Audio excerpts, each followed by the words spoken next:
Добрый вечер, уважаемые телезрители. В прямом эфире программа «Откровенный разговор». С вами Назгуль Кожакулова. Накануне 20 декабря наши чекисты отмечали свой профессиональный праздник. А за неделю до этого на суд по событиям 7 апреля неожиданно явился Мурат Суталинов, бывший глава Службы национальной безопасности. Это ли не повод поговорить о том, а что же творится в стенах органов национальной безопасности? И поэтому тема наша сегодня – спецслужбы вчера, сегодня, завтра. И гости студии, лидер движения 93, главный редактор газет «Деньги и власть» Чонгазат Турат Акимов, а также эксперт, представитель движения 93, экс-сотрудник органов национальной безопасности Максат Мамытканов. Добрый вечер, уважаемые гости. Благодарю вас за участие в нашей программе. Вначале позвольте озвучить телефон, по которому вы, уважаемые телезрители, сможете задать свои вопросы. Итак, 91 24 94. И вот мой первый вопрос, уважаемые гости. Суверенность любой страны напрямую, прежде всего, связана с обеспечением безопасности государства. Насколько наше общество сегодня может быть уверено в этой самой безопасности нашего дорогого и родного Кыргызстана? Турат Кудайбергенович, давайте начнем с вас. Ну, давайте рассуждать так, что я простой гражданин, и как представитель гражданского общества, я думаю, что мы никак особо не защищены. Дело в том, что в мире происходит очень много серьезных вещей, при которых целыми народами, целыми странами практически сегодня охватываются регионы, где ни власть не может защитить граждан, ни граждане не могут искать защиты у своего руководства. Поэтому говорить, что сегодня, после 2000 лет цивилизации, какие-то страны или какие-то народы стали более защищенными, очень трудно. И это подтверждает, и, скажем, все то, что происходит внутри СНГ, в обществе, а в Кыргызстане это и две революции, и прочие трагедии, которые как бы само собой дают такой диагноз. Максат Сюиналевич, очень любопытно, а какой будет ответ на этот вопрос именно вас, как бывшего сотрудника Службы национальной безопасности? Все события, происходящие в нашей стране и вообще в нашем глобальном мире, непосредственным образом отражаются на всей государственной системе безопасности. В частности, это касается и наших доблестных органов госбезопасности. Вот прошло две революции, сколько сменилось у нас руководителей спецслужб. Но за эти времена практически бывшие руководители так и не поняли суть спецслужб, для чего они были предназначены, какие они должны выполнять цели и задачи, и как использовать правильно, грамотно ту информацию, которую накапливается в недрах спецслужб. Потому что эта информация очень ценна. А вот как ей пользуются руководители, которым на стол ложатся совершенно секретные данные, это уже другой вопрос. Это уже вопрос компетенции этих руководителей, которые должны были разбираться, прислушиваться к мнению специалистов безопасности. Но, увы, зачастую к мнению специалистов мало кто там прислушивается. Отсюда и возникает проблема. Подхватывая ваш ответ, хочу задать вопрос. Согласно материалам по анализу руководящего состава органов нацбезопасности за 20 лет независимости на этой должности побывало 10 человек. Нынешний председатель комитета Шамиль Атаханов по счету 11-й. И вот при этом сроки пребывания, как мне дали информацию, да, от 23 дней, это Эльмурза Сатубалдиев, до 6 лет, это Анарбек Бакаев, который оставил очень светлую память о себе. Вот. И хочу заметить, что именно в эту службу на должность главного Курманбек Бакиев назначил родного брата, не кого-нибудь, а именно родного брата. Вот учитывая все эти данные, я хочу узнать, почему такая текучесть кадров действительно вот именно на этой должности. Даже у нас власть не менялась столько раз. С чем это связано, Турат Кудайбергенович? Как это влияет на работу комитета? Ну, я думаю, это лучше скажет Максат, как человек, который знает эту структуру изнутри, видел многих начальников, и поэтому я бы передал ему слово. Давайте, Максат Сюиналевич. Ну, во время моей службы в органах национальной безопасности я лично пережил многих председателей. Уровень, честно говоря, некоторых был далек от идеала. иногда даже вызывало скептицизм их вообще уровень общей подготовки как руководителя спецслужб. Не то, что там говорят каким-то другим ведомствам. Поэтому, если говорить за 20 лет, о котором вы говорите, то с каждым годом, с каждой эпохой приходящие руководители теряли уровень свой. Вот Анарбек Курамаевич проработал 6 лет и трагически ушел с этой должности. После него приходили уже совсем другие люди. И каждая смена руководства приводила фактически к кадровым перестановкам оперативного состава. Офицеров выкидывали на улицу, приводили с улицы совсем других людей. И это все в коллективе вызывало определенные проблематичные, иногда даже трагические моменты всплывали. То есть люди, которые понимали, что всю жизнь отдать честному служению своему долгу, присяге, которую мы давали, и вдруг, когда идет смена руководства революционная, и потом приходит новая волна революционеров, и каждый раз к людям отношение не меняется, то есть для них офицеры были разменной монетой. Один ушел, второй ушел, то есть получается, у руководства девальвировалась ценность кадров. И вот такое отношение к людям привело к плачевным последствиям. Потому что вот даже когда произошла мартовская революция, слава Богу, единственным органом, который отстоял в то время, несмотря на тот напор, который шел с улицы, мимо нас проходили толпы людей, но ни один не посмел даже в нашу сторону даже камень кинуть в то время. Это было 24 марта. А вот когда уже 7 апреля было, мы все видели, что вторым зданием, которое штурмом взяли, это была наша контора. И тот БТР, который пригнали на площадь, он был, увы, из нашей конторы. То есть вот та кадровая чехарда, которую сами руководители организовали, в конце концов привела к этому. Ну вот хочу заметить, очень многим неизвестно персона Шамиля Синджановича Атаханова. Этот человек стал появляться на Политбомонде, когда был назначен вице-премьер-министром, как мы знаем. Да? Но тем не менее, я давно отслеживала путь этого человека. Надеюсь на его интеллектуальный уровень, потому что он у него достаточно высокий и достаточно это порядочный человек. Пока я хотела бы вот со своей точки зрения как бы выразить доверие ему. Но посмотрим, как сложатся обстоятельства.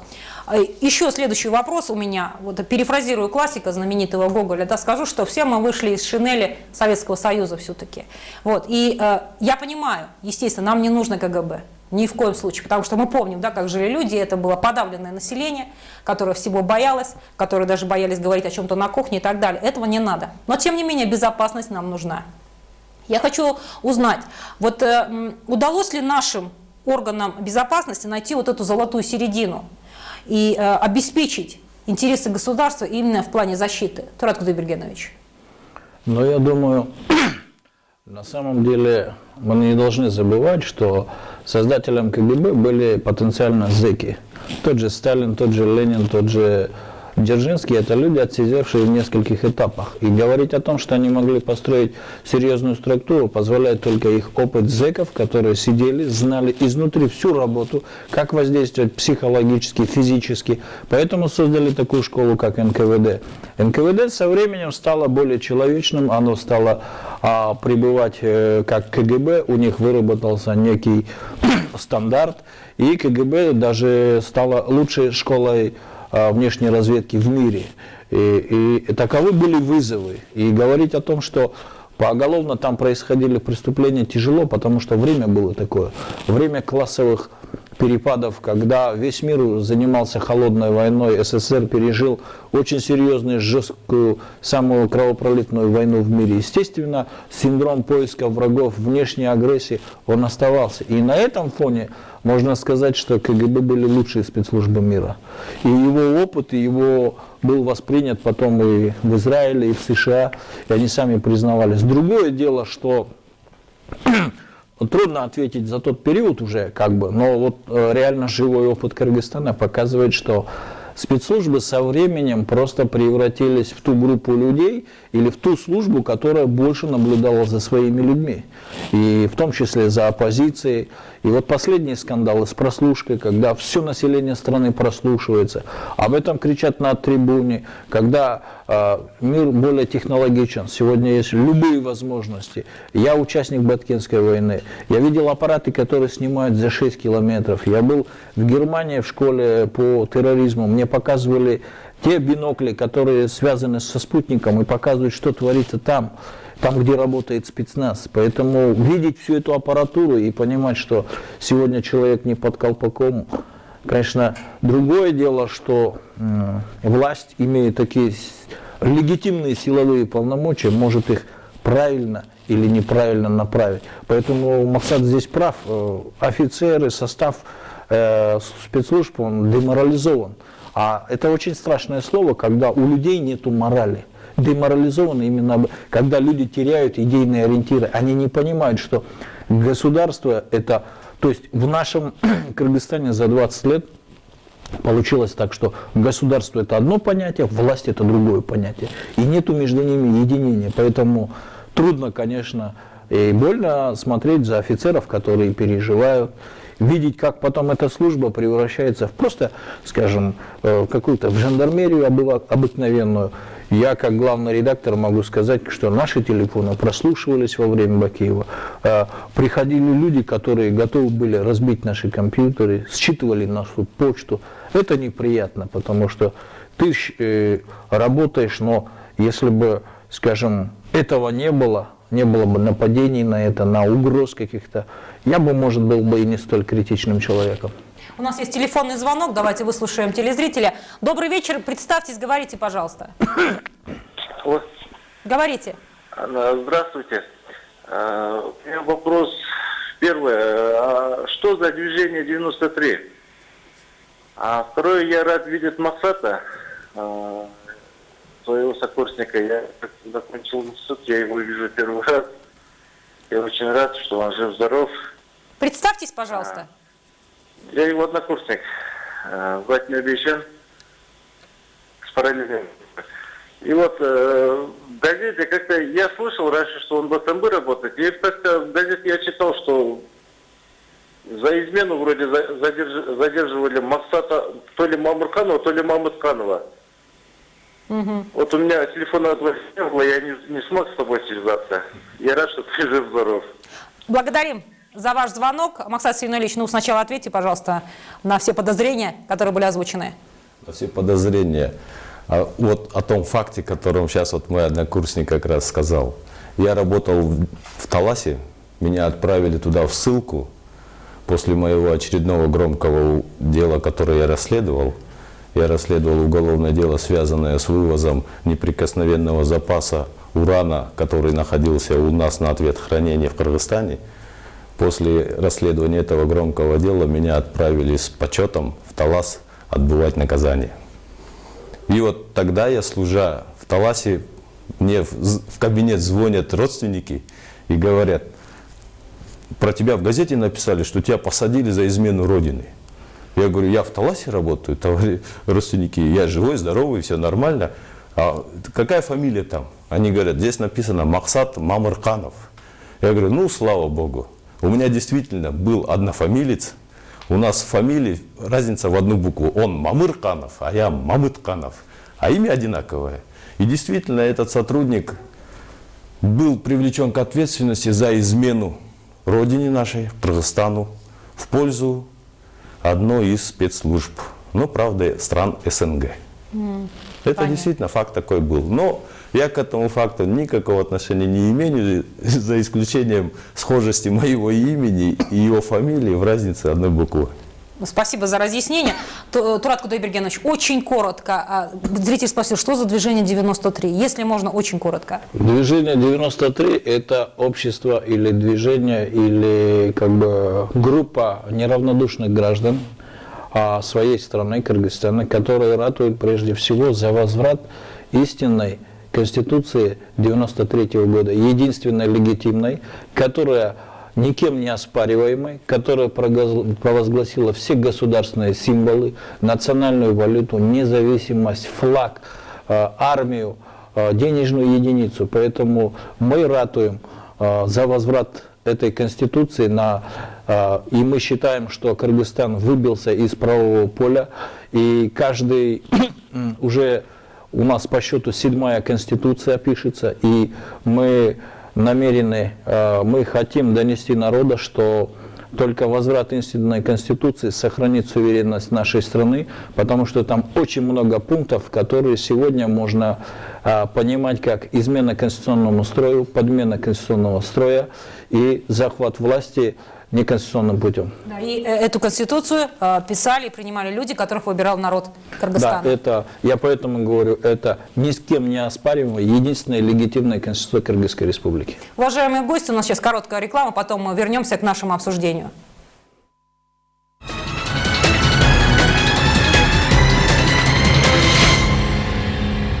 О фактах беспристрастно, о новостях своевременно, о курсах профессионально. Еженедельная деловая газета «Деньги и власть». Газета для солидного бизнеса. Новости финансов и политики, правовые обзоры, интервью и аналитические статьи. В каждом номере интересные бизнес-предложения. «Деньги и власть». Газета деловых людей. Спрашивайте в киосках города и у общественных распространителей. Корона Айс. На пике совершенства.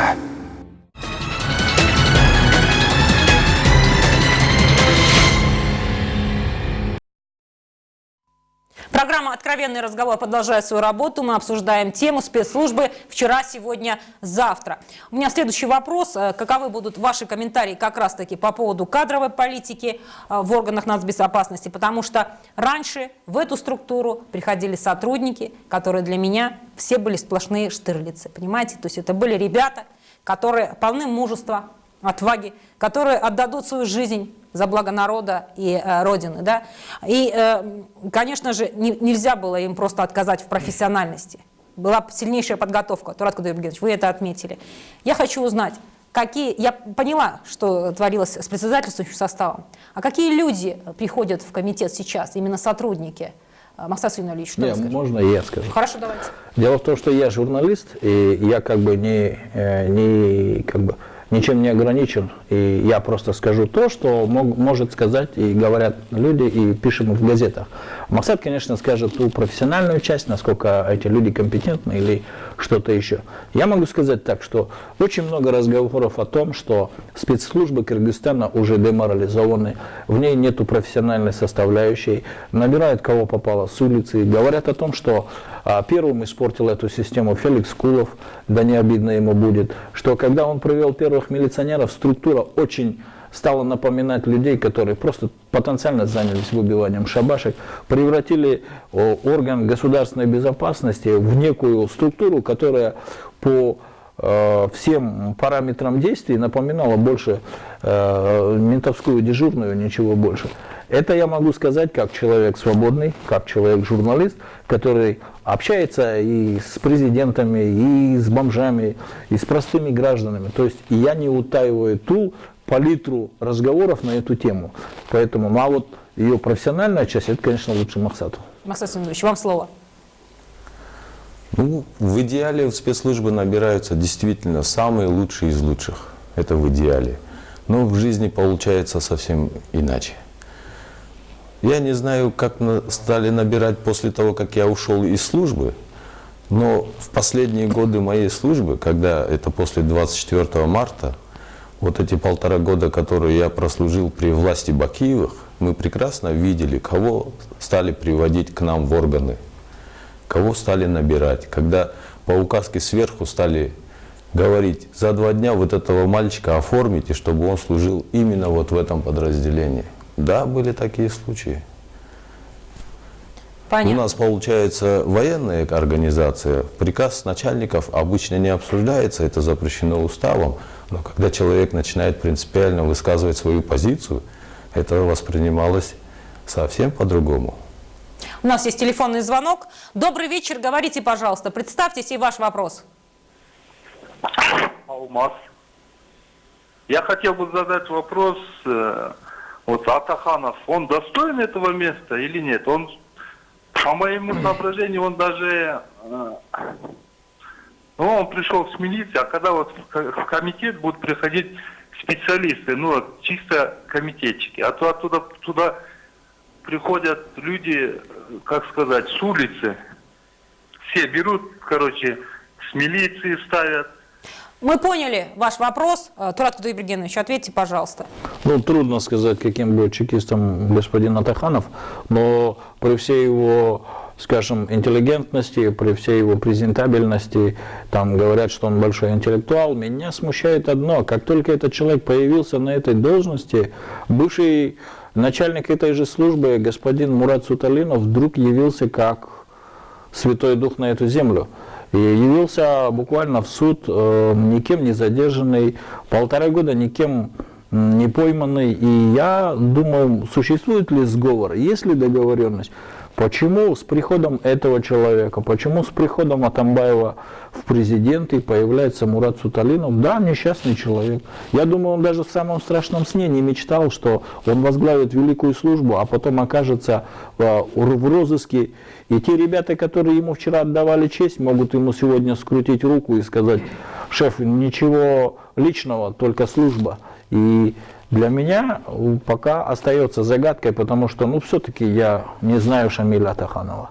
Но те процессы, которые Атаханов назначается, через неделю появляется Суталинов, все как-то интересно. Асад Свиналиевич, что вы ответите?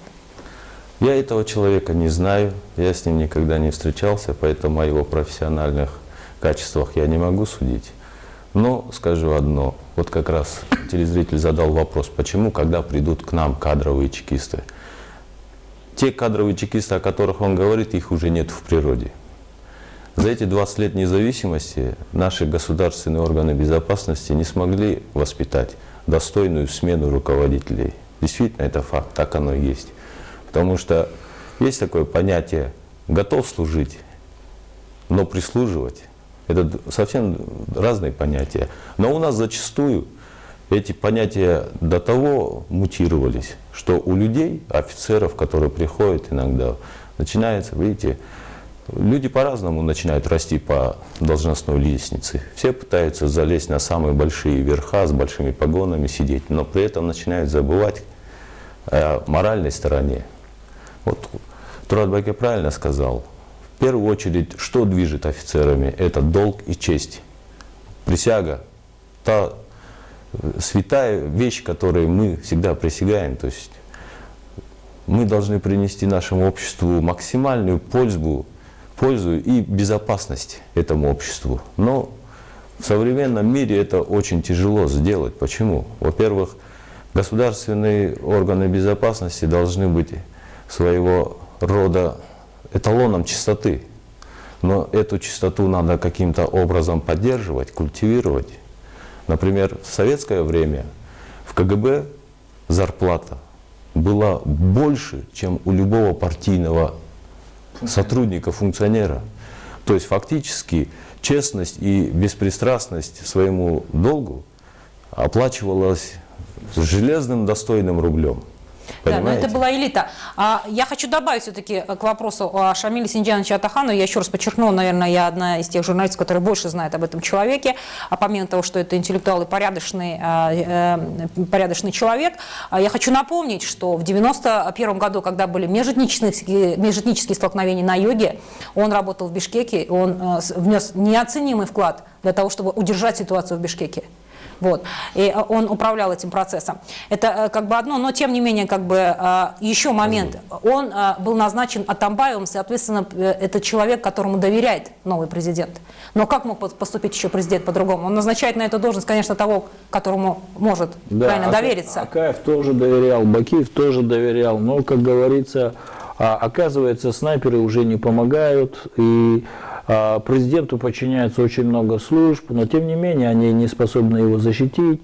Офицерах размытое сознание, они не знают, насколько чистоплотен сам президент, он достоин ли той безопасности или, скажем, той же отдать жизнь за этого человека. Мы когда видим, что деморализована власть, когда руководители не вызывают никакого доверия даже у простого гражданина, то о чем можно говорить, когда офицеры это очень серьезные люди, они заканчивают вузы, они понимают эти вещи, они живут по оперативным сводкам, знают, что творится. Я был в Баткене, я вам говорю, что там очень серьезные вещи происходили. И когда через год, через два пойманный наш человек, который прожил в Афганистане 4 года в отряде «Талибан», когда он вернулся из Афганистана, и он говорит, что за год до войны президент приезжал в вот это место, прилетел на вертолете вместе со своими офицерами, показывал пальцами, ему объясняли что-то, а через год через эти перевалы пришли маджахеды, то я начинаю сомневаться. Что за президенты, что за спецслужбы были? Я хочу продолжить разговор по поводу появления Мурата Суталинова, потому что людей интересует, это подготовленный сценарий, либо это стечение обстоятельств, ирония судьбы. Но самое главное, о чем спрашивают граждане, они говорят: Назгуль, а вдруг это вот вновь в жертву принесут имидж спецслужб, понимаете, в угоду политическим интересам? Вот что бы вы ответили, Алсай Налич? Ну, во-первых, действительно, его такое появление детективное, достойное действительно очень больших таких раздумий, наталкивает на одну мысль. Ну, во-первых, у человека могли сдать нервы, могли элементарно кончиться деньги. Он говорит, что он из Бишкека никуда не уезжал. Ну, его появление вот так вот просто, естественно, неспроста. Я единственное хочу в этом его появлении видеть маленький позитив в каком смысле. Он все-таки руководитель спецслужбы, которая, так сказать, до последнего защищала своего беглого президента. Он ушел последним. Его спецподразделение «Альфа», которое он руководил как непосредственный председатель, ответственно. И сейчас ребята, которые служили в этом подразделении, находятся под судом, куда он и пришел. Я единственное надеюсь, что он как офицер, как боевой генерал, возьмет на себя ответственность и просто скажет, чтобы этих простых ребят, которые выполняли приказ, не осудили вот так вот просто, а возьмет ответственность на себя, не замарает честь мундира генеральского, который он носит еще пока месть, и просто-напросто возьмет элементарно мужскую ответственность на себя. Он этим ребятам давал приказ, не давал, это пускай устанавливает суд уже. Но я думаю, он по-мужски, по-офицерски должен сделать этот красивый шаг, чтобы остальные ребята без вины не были виноватыми и осужденными. Они выполняли все приказы. 24 марта перед нами тоже стоял такой же вопрос, такая дилемма моральная. Выходить и мочить толпу или что нам делать? Мы тогда выстояли. Никто из нас не вышел с оружием на улицу. Никто. То есть мы фактически как бы своим бездействием в тот момент сохранили ту хрупкую безопасность, которая еще хоть как-то могла сохраниться. Но 7 апреля эта хрупкая грань была напрочь сметена. Фактически, когда утром привезли оружие к форуму, возникает вопрос, зачем его туда привезли? И все эти наши сотрудники Альфы, которые, мы их всех знаем, мы все не один год служили вместе, мы друг друга прекрасно знаем. Когда этим же ребятам, мы много обсуждали эти вопросы внутри у себя, и ребята понимали, мы им всем задавали вопрос, когда дадут приказ стрелять, сможешь ты выстрелить в свой же народ? И вот те последствия, которые сейчас после 7 апреля произошли, говорят, что кто-то принял для себя моральный, так сказать, груз ответственности, который выстрелил, а есть ребята, которые просто бросили свой автомат и убежали, а есть ребята, которые сидели до конца, кто-то пострадал, не отдал оружие, потом в больницах лечились. То есть каждый из офицеров принимал на себя моральный груз, сам принимал за себя ответственность. Но руководство должно было, главное, само именно эту меру ответственности показать. То есть руководство должно было само быть примером для своих офицеров. И Суталинов, я думаю, как офицер, должен принять верное решение. А остальное это на его совести должно лежать. Понятно. У нас есть телефонный звонок. Добрый вечер, мы слушаем вас, говорите. Добрый вечер. Меня зовут Абдулвахаб, я студент одного из университетов Бишкека. У меня два вопроса к участникам сегодняшних дебатов.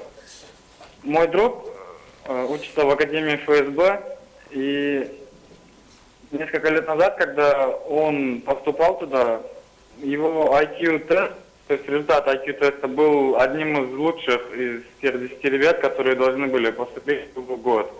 Но он прошел очень-очень тяжело только из-за того, что у него, по-нашему говоря, не было крыши. Как вы можете комментировать это и что делать тем ребятам, у которых есть на самом деле качества, которые нужны людям вашей профессии? И у меня второй вопрос. Вот ребята учатся в Академии ФСБ. Не кажется ли вам, что воспитание будущих, так сказать, чекистов слишком одностороннее? Спасибо. Спасибо за вопросы. Ну, вопрос просто юности нашей действительно настолько чистый вопрос. Ребята, когда ты молод, ты полон сил, энергии, ты полон веры. Максат Семенович, ну вам отвечать. Два вопроса. Все ребята с детства мечтают заниматься бандианой, быть штирлицами. Это нормальное явление. И хорошо, что когда ребенок повзрослев, действительно его мечта осуществляется, тогда кажется, что горы перевернуть возможно, все возможно. Но жизнь есть жизнь. Все равно, тем более в глобальном мире, в нынешнем мире, это все намного сложнее. Вот парень задает вопрос, как его одноклассник или друг его с такими высокими показателями интеллектуального развития, с таким большим трудом был зачислен курсантом в Академии ФСБ.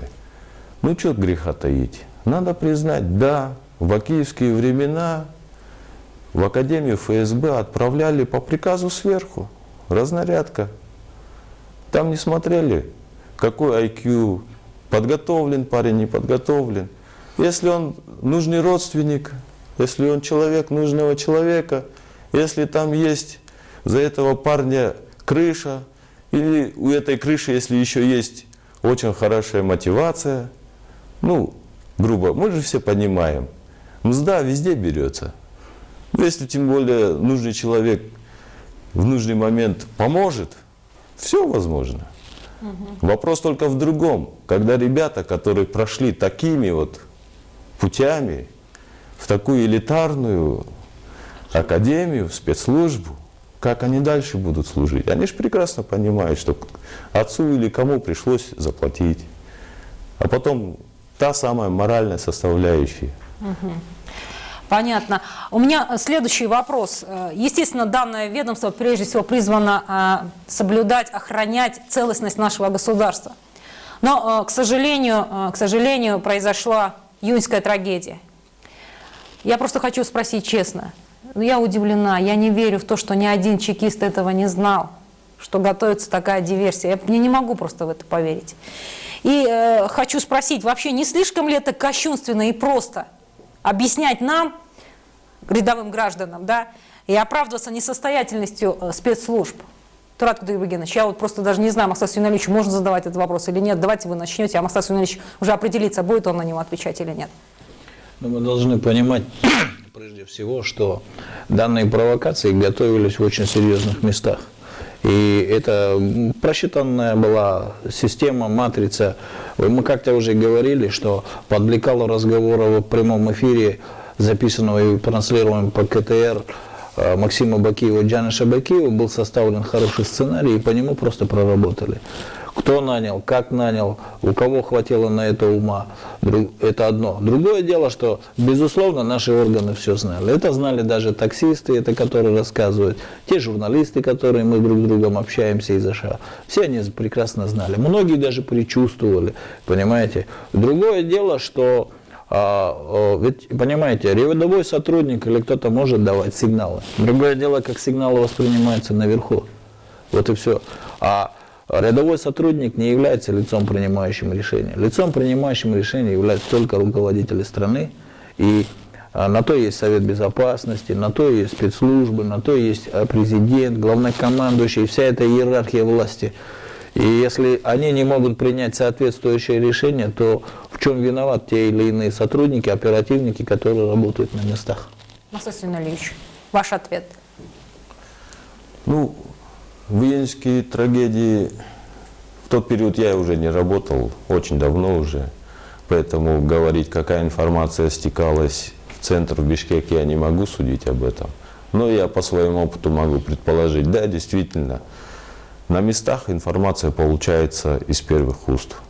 Да, таксисты говорят, да, на базаре об этом говорят, учителя об этом говорят. То есть фон общий уже был определен. Сигналы определенные начали поступать. Но каким образом они были проанализированы, какие были, во всяком случае, были вычленены угрозы из этих всех сигналов, и каким образом это все было доведено до руководства страны, и насколько принципиально, честно, достоверно это все было сделано, вот это другой вопрос. Ну, можно предположить, что было все по-честному, тогда вопрос возникает, почему такая медленная реакция была. Это другой вопрос совсем, и моменты, ответы должны быть другие. Я хочу сказать о другом. Зачастую все руководители, которые у нас в спецслужбах были, они всегда были малодушны. У них не хватало ни воли, ни смелости прямо президенту, главному верховнокомандующему в лицо сказать всю правду, которая есть. У нас всегда приукрашивалось. Да, у нас некоторые острые углы сглаживалось, некоторые бумаги под сукно ложилось. Ну, создавалась такая благостная ситуация, что у нас нормально. Ну вот мы дожили нормально, вот до такого состояния. Уважаемые гости, у нас сейчас реклама, и, конечно же, мы вернемся к нашему обсуждению.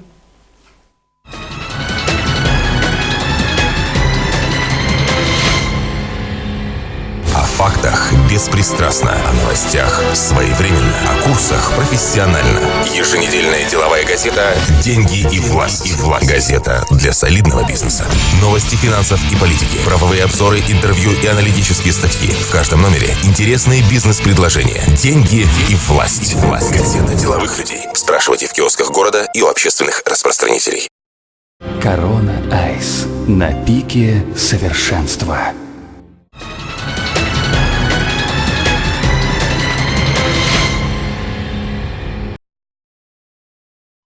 Программа «Откровенный разговор» продолжает свою работу. Я еще хочу узнать, вот одно из направлений деятельности комитета – это обеспечение экономической безопасности также. То есть во всех сферах, да, нужно сохранять этот баланс безопасности. Но тем не менее, после апрельской революции была информация, что деньги все-таки были выкачаны из республики. И я хочу узнать, а насколько вообще органы как раз таки соответствующие справились с решением, там, с ликвидацией этой задачи? Максим Ильич. Если говорить по линии экономической безопасности, которую должна была по своим функциям органы госбезопасности обеспечивать, то здесь есть маленький момент. Органы госбезопасности имеют определенные тоже ограничения юридического плана. Например, по тем средствам, о которых вы говорите, вывод средств. Если нету уголовных дел, если нету судебных актов, решений соответствующих, то каким образом спецслужбы могут это сделать? Это первый вопрос. Второй вопрос для этого, вот в тот момент самым основным это у нас был Национальный банк, который как раз курировал всю платежную систему страны, который одним нажатием клавиши на клавиатуре их банковской системы мог остановить все платежи. Вот здесь же другой вопрос возникает, насколько там компетентно тоже могли это все осуществить, выявить, посмотреть. То есть, ну, видите, это сложная система, но, во всяком случае, у них на то были полномочия, и как они были использованы, это уже другой вопрос. Благодарю. У нас есть телефонный звонок снова. Давайте выслушаем. Добрый вечер, представьтесь, ваш вопрос. Алло, здравствуйте. Меня Адлет зовут. Вот мы все помним, после этих событий, Ошских событий, по телевидению, по Деловским Кемешу сотрудник СМБ отчет давал, что он официально передавал 6 или 9 раз официальное предупреждение президенту. Я сам своими глазами видел. Почему после этих сообщений никаких мер не был предпринят? Это первый вопрос. И второй вопрос. Я поддерживаю вот это движение 93. И если вдруг вот Конституцию примете, да, вот 93-го года, вот эти, будут ли наказаны те люди, которые меняли много раз Конституцию и захватывали власть? Благодарим за вопросы ваши. Но вот кто из вас будет отвечать? Урат Кудайбергенович. Я думаю, что тот вопрос, который нам задавал наш телезритель, уважаемый, он, конечно, прежде всего тем, кто сидел у власти и получал те выступления или те докладные записки того офицера, который это докладывал, потому что они лица, принимающие решения. Относительно движения 93. Да, по идее, при возврате Конституции 93 года будут привлечены все те, кто произвел измену конституционного строя. Это уголовная статья 295. Поэтому говорить о том, что они не будут привлечены, мы не имеем права. Такова Конституция и таковы законы. Другое дело, что найдется очень много сил, которые будут противодействовать этому. Возможно, каких-то людей придется пощадить, потому что мы не можем наказывать свой маленький народ бесконечно, он и так уже сильно наказан. Но покаяния должны быть. И вот когда мой коллега Максат говорил про Суталинова, я думал, у Суталинова сегодня единственный путь реабилитироваться в глазах общества, вообще перед своими людьми, перед своими коллегами по конторе, это принять огонь на себя. Потому что без руководства никакое решение в этой жизни не исполняется. Мы это же представляем, что мы себя будем обманывать. Ну а относительно движения 93 мы видим, что у нас будет трудный путь. Но, тем не менее, мы хотим уважать себя не меньше, чем американцы, 200 лет хранить свою Конституцию. И мы против того, что Конституцию может любой человек с улицы написать. Мы против того, что Конституция Кыргызстана очень быстро устаревает. Почему-то она в Америке не устаревает, в Киргизии она устаревает. Почему-то не устаревают те люди, которые сочиняют все новые и новые Конституции за 20 лет. Логики жизни у нас нет. Логика жизни нарушена. Мы вышли из неправового... Мы оказались вне правового поля. Мы блуждаем, как спутник, который сбился с орбиты. Каждый год пишем Конституции, каждый год пересаживаем свое дерево. Сегодня мы 20 лет будем заниматься новым парламентаризмом. У нас будут постоянно происходить политические кризисы, потому что власть деморализована, и она не существует ни по вертикали, ни по диагонали, ни по горизонтали. Сегодня Айлек Мэтус смотрит, открыв рот, на районный уровень, те смотрят на областной. Везде сидят несколько чиновников, назначенных с разных партий. Кто из них главнее, никто не знает, поэтому страна задыхается. И каждый из нас кровью, потом, шкурой чувствует, что что-то с нашей страной неладно. Поэтому, чтобы восстановить всю систему правового соотношения ветвей власти между собой, нам необходимо вернуться. Так было с Германией. Она 49 лет ждала, когда соединится ГДР вместе с ФРГ, и добилась этого. Почему Пакистан вернулся к Конституции 1973 года, Украина к Конституции 2004 года, Россия хранит 18 лет свою Конституцию. Нет, киргизам надо каждый год куролесить, писать новую, а потом я должен считать, что, оказывается, Бакиев умнее Акаева, Текебаев умнее Бакиева. Сегодня еще кто-нибудь напишет, тот будет умнее другого. Я думаю, этот концерт мы должны закончить, вернуться в истинное правовое поле, сохранить свое государство изначальным, как мы его продекларировали. Того хотел Бог, и Он его нам предоставил этот шанс. Сегодня мы занимаемся сочинительством, и вообще у нас страна превращается в некий мультфильм и карикатуру на государство. Благодарю за ответ. Давайте посчитаем его вашим итогом. Анастасия Юнальевич, у меня последний вопрос. Учитывая события в мире и в Центральноазиатском регионе, последние события в Казахстане, мы знаем, были жертвы, все механизмы запущены, дестабилизация обстановки на территории бывшего Советского Союза после его развала набирает обороты. В чем вы видите силу, которая может сохранить Кыргызстан как государство? Анастасия Юнальевич. Мы как независимое, суверенное государство в этом глобальном мире имеем мало шансов сохраниться. Поэтому нам нужно, как государству, чтобы обеспечить свою безопасность, в первую очередь определиться с вектором своего направления, с вектором своего развития. Но самое главное, чего у нас в течение 20 лет ни один президент, ни одно правительство не смогло сформулировать, это все-таки мы должны открыто людям сказать, какое государство мы строим. За все эти конституции, которые у нас были переписаны, приняты на референдумах, сколько людей голосовало, ни один из лидеров, ни один из президентов так и не сказал, что мы идем либо к капитализму, либо мы идем к просвещенному социализму, либо мы идем к коммунизму китайского типа. Фактически идеологическая составляющая нашего направления пуста до сих пор. То есть фактически нас вводят в заблуждение в этом плане. И никто не может народу сказать правду. Что мы получим, к чему мы придем в конце. Это самое главное. И офицеры, которые служат сейчас в спецслужбах, я когда в свое время служил, мы все чувствовали, что мы без ориентира движемся в непонятно каком направлении. Это то же самое, что самолет летит без штурвала. Вы понимаете? Это Понятно. Государство наше, которое несется просто, мы не знаем куда. Это слава Богу, если мы вот связанные с нашими соседями и договорами, которые сейчас подписали наши руководители нынешние, хоть как-то сможем все-таки определить свои координаты и хоть каким-то образом найдем точку опоры. Константин Ильич, вот накануне был праздник 20 декабря. Все-таки очень короткое поздравление вашим коллегам. Ну, я всех своих коллег, бывших и которые сейчас служат в органах национальной безопасности, сердечно поздравляю с Днем ЧК, который мы все празднуем 20 декабря. Поэтому желаю всем здоровья, счастья, самое главное, долгих лет службы в органах национальной безопасности. Все служат по-разному. Кто-то приходит быстро, кто-то уходит быстро.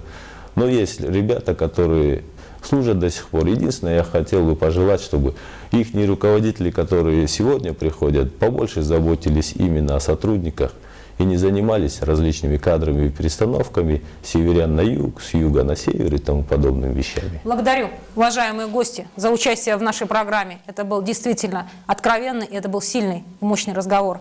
Я благодарна вам за это. И напомню, на студии были лидер движения 93, главный редактор газет «Деньги и власть» Ичом Азат Турат Акимов и эксперт, представитель движения 93, экс-сотрудник органов национальной безопасности Максат Мамытканов. И, конечно же, уважаемые телезрители, по традиции подведу свой итог. Все-таки спецслужбы – это еще и романтика. В первую очередь хочу сказать, что обеспечение безопасности нашего государства – это дело не только комитета. Но я очень хочу, чтобы в этих службах служили лучшие из нас. И второй момент. Мы сейчас действительно на таком распутье, когда стоит вспомнить Достоевского и Родиона Раскольникова. Он совершил преступление, но он готов был понести за него наказание. Вот этого нам сегодня не хватает. Это была программа «Откровенный разговор». Оставайтесь на канале Манас Джангарга.